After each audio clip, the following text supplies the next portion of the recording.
క్యాబినెట్లో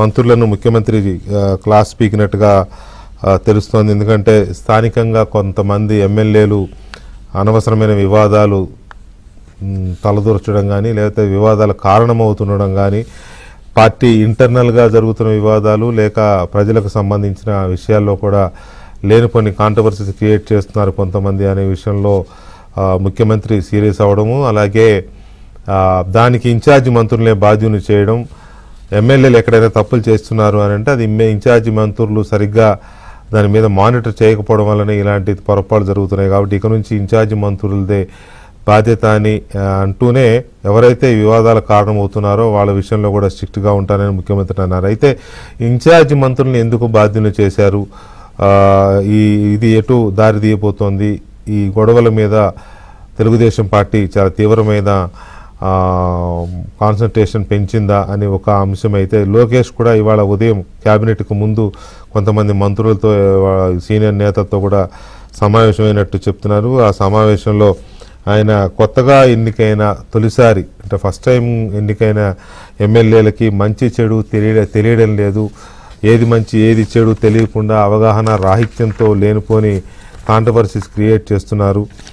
సుదీర్ఘకాలం కొన్నాళ్ల పాటు రాజకీయాల్లో ఉండే విధంగా ఎక్కువసార్లు గెలిచి మంచి నాయకులుగా గుర్తింపు తెచ్చే విధంగా పనిచేయాలి, కానీ ఇలాంటి కాంట్రవర్సీస్ జోలికి ఎందుకు వెళ్తున్నారు వీళ్ళు అనే దాని మీద మనం ఫోకస్ పెట్టాల్సిన అవసరం ఉంది. అవసరమైతే వాళ్ళకి ఎక్కడైతే వాళ్ళు సమన్వయం చేసుకోలేకపోతున్నారో ఆ అవగాహన కల్పించే విధంగా ఓరియంటేషన్ అవసరం అనే ఆలోచన, ఒక భావాన్ని, ఒక అభిప్రాయాన్ని కూడా లోకేష్ వ్యక్తం చేశారు. అయితే ఎందుకు తొలిసారి ఎమ్మెల్యేలుగా ఎన్నికైన వాళ్ళకి మంచి చెడు తెలియకుండా ఎందుకు బిహేవ్ చేస్తున్నారు, ఎక్కడ ట్రాక్ తప్పుతున్నారు అనేది ఇంకొక అంశం. ఇక మూడవ అత్యంత ముఖ్యమైన అంశం, పవన్ కళ్యాణ్ కూడా వాళ్ళ క్యాబినెట్లో ఓపెన్గానే కొన్ని వివాదాలకు సంబంధించిన ప్రస్తావన చేశారు.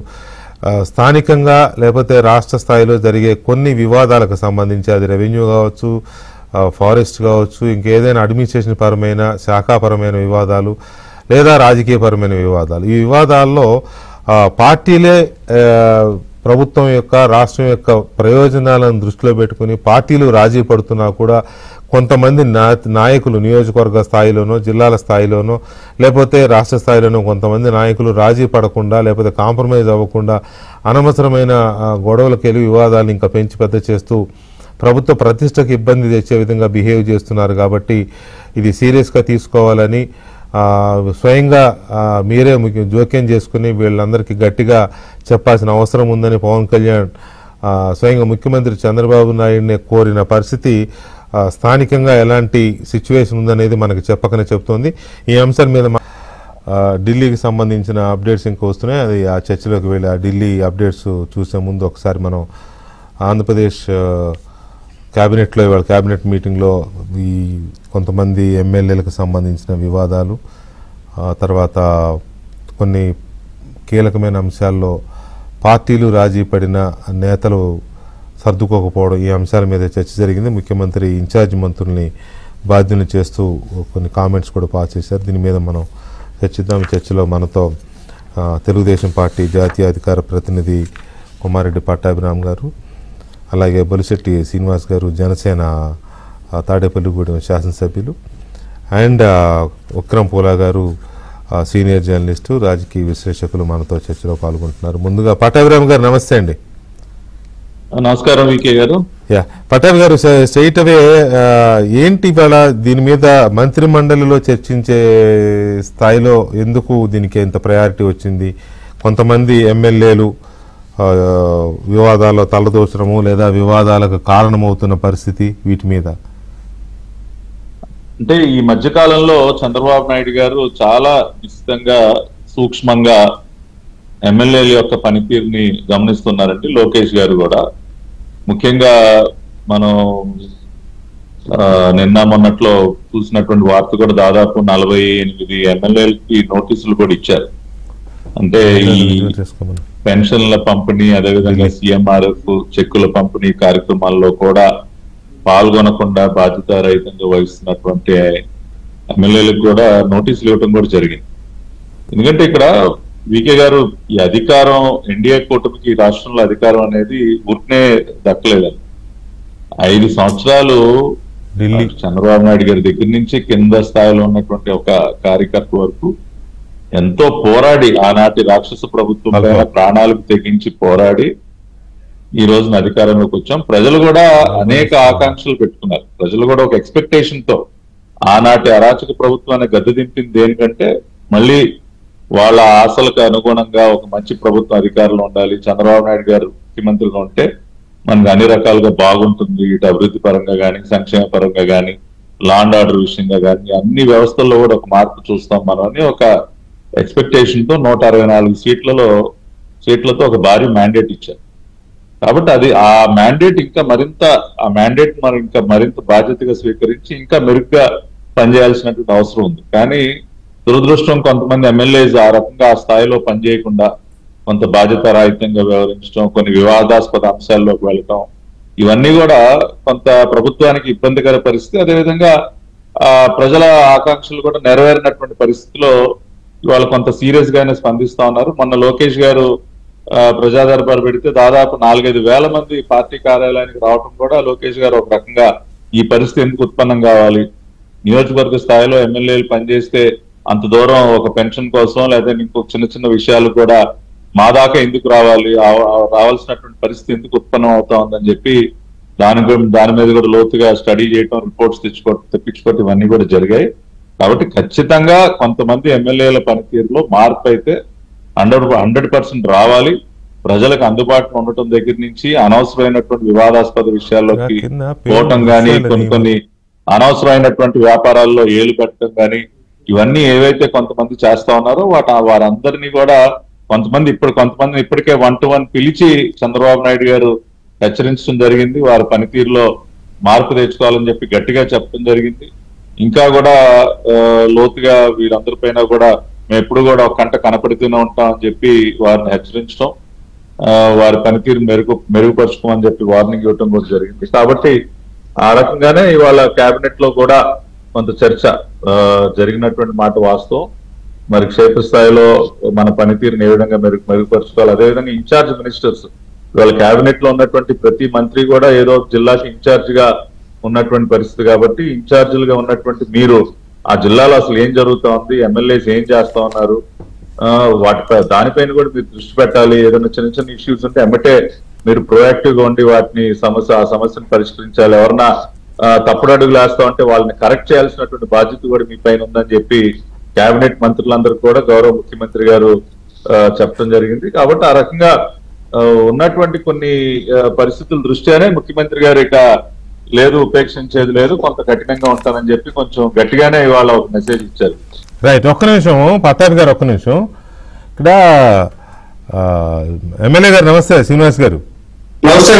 నమస్తే నమస్తే అండి. శ్రీనివాస్ గారు, పవన్ కళ్యాణ్ గారు ఒక కీలకమైన పాయింట్ కూడా లేవనెత్తారు కేబినెట్ లో. ఏంటంటే కొన్ని వివాదాలు, లేకపోతే అది అడ్మినిస్ట్రేషన్ పరమైనవి కావచ్చు, లేకపోతే రాజకీయ పరమైనవి కావచ్చు, పార్టీలుగా మనమే రాజీ పడుతున్నా కూడా, in the interest of state మనం రాజీ పడుతున్నా కూడా కొంతమంది నేతలు జిల్లాల స్థాయిలో, నియోజకవర్గాల స్థాయిలో అక్కడక్కడ కాంప్రమైజ్ అవ్వకుండా గొడవలు, వివాదాలు తయారు చేస్తూ ఉన్నారు. వీటి విషయంలో మీరే జోక్యం చేసుకుని గట్టిగా చెప్పాలని కూడా సీఎం గారికి చెప్పినట్టు మనకి బయటకు వచ్చిన అంశం.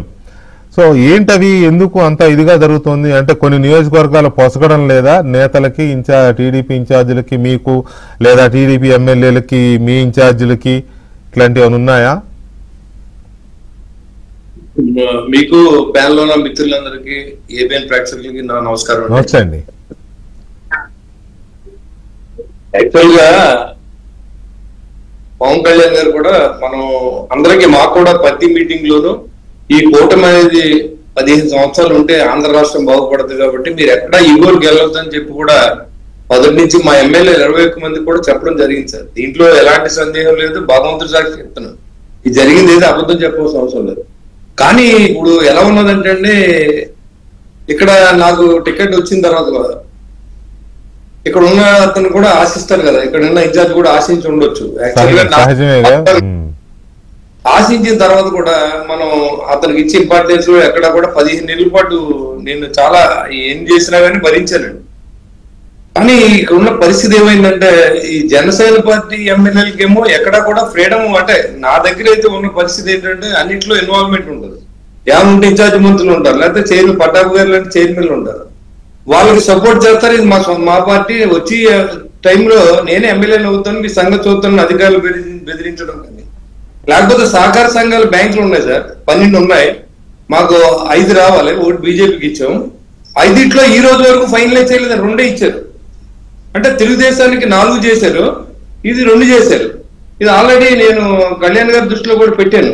ఆయన ఏమన్నారంటే నేను చంద్రబాబు గారికి చెప్తాను, మిమ్మల్ని కూర్చోబెట్టి చేస్తారని కూడా చెప్పారు. అయినా కూడా ఆయన కూడా చెప్పి ఉంటారు బహుశా. కానీ చంద్రబాబు గారు అయితే నాకు కానీ, చంద్రబాబు గారు కానీ, లోకేష్ గారు కానీ చాలా మర్యాదగా చూస్తారు. అసెంబ్లీలో కానీ ఎక్కడా కూడా నన్ను ఎక్కడా కూడా తగ్గినవారు, చాలా బాగా మర్యాదగా నన్ను బాగా చూసుకుంటారు. కానీ కింద లెవెల్లో ఏం జరుగుతుందో కూడా వాళ్ళు కూడా తెలుసుకోవాల్సిన అవసరం ఉంది. తెలుగుదేశం కార్యకర్తలు ఎక్కడైనా ఇబ్బంది పెట్టుంటే నా రిజిగ్నేషన్ లెటర్ ఏబిఎన్ మీకు పంపించేస్తాను, ఏ కార్యకర్తను చెప్తే ఆ రిజిగ్నేషన్ యాక్సెప్ట్ చేసేవచ్చు, ఇబ్బంది లేదు. నేను జనసేన పార్టీ కంటే కూడా తెలుగుదేశం కార్యకర్తలు, నేను 2014లో తెలుగుదేశంలో ఉన్నాను.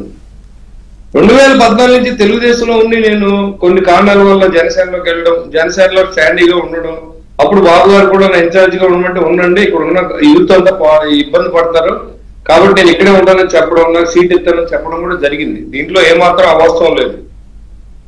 అది గన్ని వీరాంజలి గారు అక్కడ మాట్లాడిన పెద్ద మనుషులు బాలరాజు గారికి తెలుసు. కానీ ఆ తర్వాత సందర్భం ఏంటంటే ఎవరు వచ్చినా సరే మా త్యాగాల వల్ల, అంటే సార్ నేను నా త్యాగం ఏంటో ఈ ఊరందరికీ తెలుసు. యాక్చువల్ గా ఎంత డబ్బు పోయిందో, ఎంత నష్టపోయిందో రాజకీయాల్లో అందరికీ తెలుసు. ఈ రోజుకి ఎంత నష్టపోతుందో కూడా తెలుసు. నేను ఎక్కడ అవినీతి చేసినట్టు కానీ లేకపోతే కేడర్ ఇబ్బంది పెట్టినట్టుగానే ఉంటే నేను మళ్ళీ ఉరి తీసేయడమే, రెండో పద్ధతి ఉండదు. కానీ ఎందుకు వివక్ష చూపిస్తున్నారు? మీరు రాజకీయాల్లో కావాలి ట్రాన్స్పరెన్సీగా ఉండాలంటారు కదా.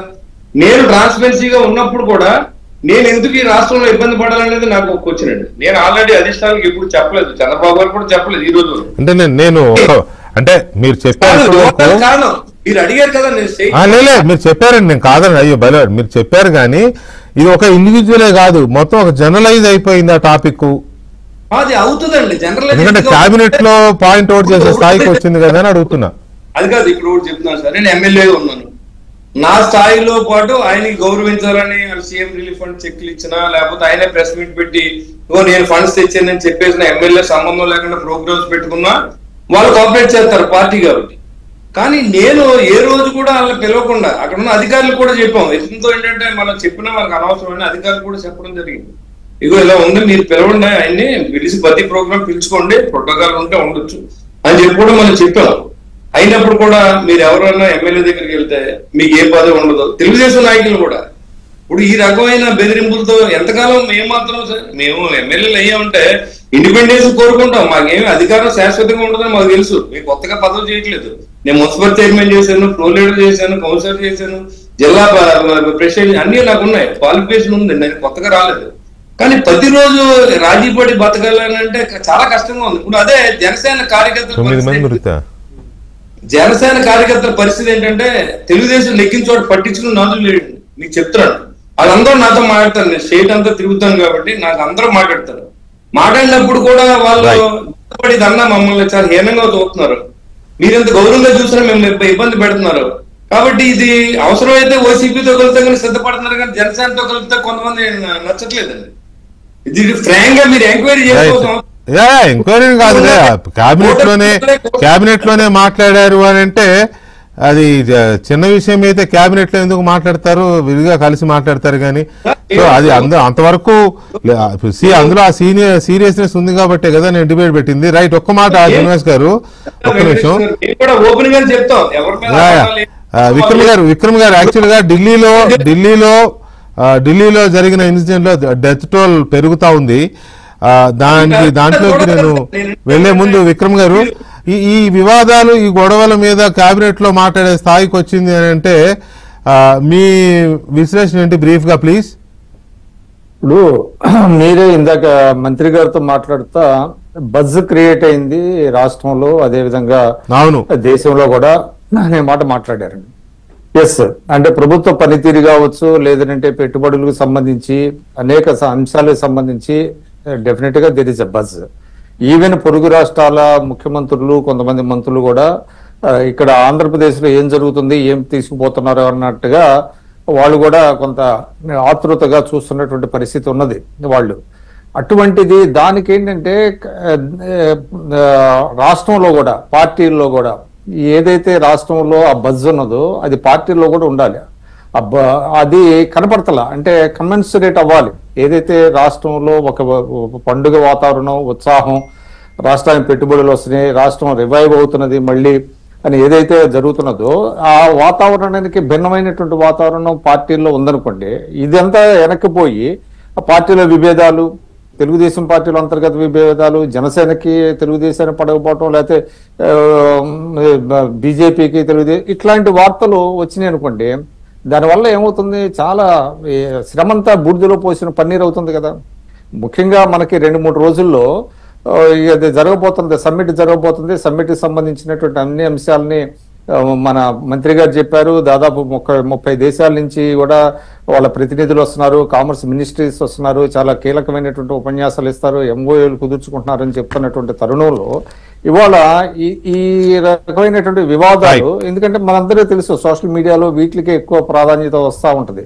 అందువల్ల ముందు మరి సమన్వయ కమిటీ ఉంది. ఇవాళ బుల్శెట్టి గారు మరి ఇవన్నీ చెప్తున్నారు, వారు ఆయన పార్టీ అధ్యక్షుల వారి దృష్టికి తీసుకెళ్లారా లేదా అనేది నాకైతే తెలియదు. ఎందుకంటే ఇది కొంచెం ఇట్లాగా పార్టీ అంటే మీడియా ద్వారా ప్రజల దృష్టికి కూడా వెళ్ళటం కూడా కరెక్ట్ కాదేమో అని అనిపిస్తుంది. అంటే with due respect to MLA గారిని నేనేం తప్పు పట్ల, వారికి ఆవేదన మనం అర్థం చేసుకుందాం. కానీ ఒక సిస్టమ్ ఉన్నది కదా పార్టీలో. మీరు సంకీర్ణ ప్రభుత్వంలో ఒక సిస్టమ్ని ఏర్పాటు చేసుకున్నారు, ఒక సమన్వయ కమిటీని ఏర్పాటు చేసుకున్నారు. ముందుగా ఆ సమన్వయ కమిటీకి తీసుకెళ్లి ఆ సమన్వయ కమిటీలో కనుక సాల్వ్ కాకపోతే దెన్ డెఫినెట్ గా మీరు వెళ్ళొచ్చు. కానీ ఇప్పుడు ఏమైంది, ఇది ఒక కొత్త వివాదం అవుతున్నది. మళ్ళీ ఇప్పటికే కొన్ని వివాదాలు ఉన్నాయి, మనందరికీ తెలుసు. భీమవరం ఇష్యూ ఒకటి ఉన్నది జనసేనకు సంబంధించి, దాని మీద కూడా ఇటీవల ఎవరో కొంతమంది జనసేన నేతలు సోషల్ మీడియా ద్వారా అంటే ప్రజల ముందుకు వచ్చి కామెంట్స్ చేసినటువంటి పరిస్థితి వచ్చింది. అక్కడేదో ఒక వివాదం ఉంది.